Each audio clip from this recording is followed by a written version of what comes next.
I'm Lux Alptrom, and this is the wonderful world of boning, where sex and comedy have a very awkward conversation. My guest today is Alison Leiby. Hi. Alison, why don't you tell our audiences how you learned about sex? Well, I know that there were definitely early conversations I had with my parents explaining things, but the only one that registers for me is when I was already a senior in high school and I was getting ready to go to college, and my mom took me out for a lunch, and we just didn't really talk about sex much, just by nature it's not something that we usually discuss. Yeah. And she we were having lunch, getting ready to go buy dorm stuff for college the next year, and she just casually is you can get stuff from oral too. I was yep. And she's okay, so what kind of bedding do you want? I like that it's just by the way, oral sex can give you chlamydia. Right, and that's the thing she chose to bring up. She thinks I'm just that's what I'm focusing on, and that's the big concern. Not all of the other things you need to worry about. She's just don't give too many blowjobs. Well, she might have also been concerned about who you were letting go downtown. That's absolutely true. That's absolutely true. Did you have other conversations with her, or was that kind of your isolated incident? I know that they're definitely, it's not my parents never told me about sex, and then all of a sudden at 17, it's dangerous. But I know there was a time when I was super young, Wayne's World had just came out, so that may tell people how old I am. But I was 9 or 10, and I memorized the movie, and there was this scene, or this line that stuck out in my head, and I didn't know why it was funny. But one day my parents and our whole family were sitting around about to order Chinese food, and everybody was saying what they want. My mom said, "What do you want?" And I was I know this line works in context, so I just said, "All of the cream of some young guy." At 9. With no idea what that meant. So I'm sure a conversation happened after that to explain, because my whole family lost it, and we're oh my God, you can't say that. Did you have any formal sex ed at school or anything? Yeah, I went to a public school, and they did standard public school sex ed, which was relatively informative. The only thing I remember was having to watch a live birth, and was well, yeah. Oh, was it The Miracle of Life? I think so. Yeah, that one's traumatic. It really is. This clip comes from A Family Talks About Sex from 1981. And it answers one of the most important questions of all time. How many times do you have to have gay sex before you're actually gay? Oh, this is a good one. This is a very exciting thing.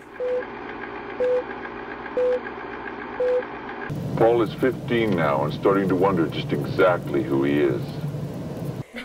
Bored. Also, maybe a serial killer. Yeah, I know, right?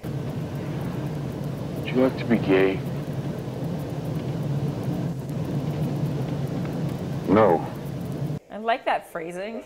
Wait, what did he ask? Do you have to be gay? Would you like to be gay? Would you like to be gay?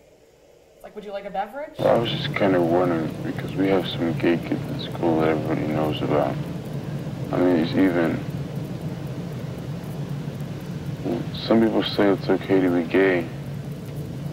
Some bumper stickers say that, too. Are they in a car wash? They just sort of, in this movie, they're existing in the ether, it's not. Everyone's just sort of always on this blank set with some things brought in, so it's an empty restaurant. For someone of the same sex. What kind of feelings? Feelings of